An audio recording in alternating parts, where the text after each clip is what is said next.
亞馬遜又裁員了4個月3萬人。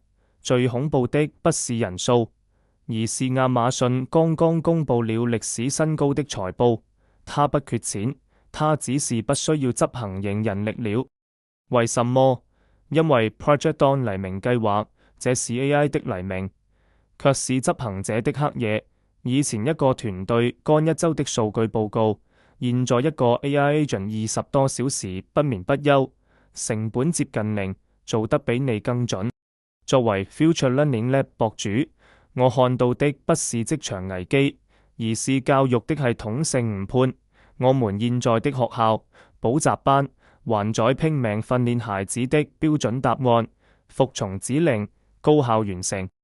各位家長請注意，你在捐執行力，而執行力正在貶值。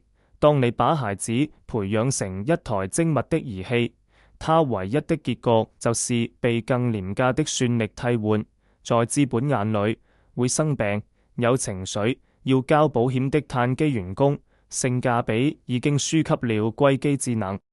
時代拋棄你時，不會越再見。我們要做的不是抗拒 AI， 而是實現教育的騰籠換鳥。我們要訓練的不再是聽話的士兵，而是指揮 AI 的指揮官。那麼指揮官能力到底怎麼訓練？除了寫代碼，孩子到底該學什麼？關注我，下集我把指揮官教育拆解成3個具體的家庭實驗。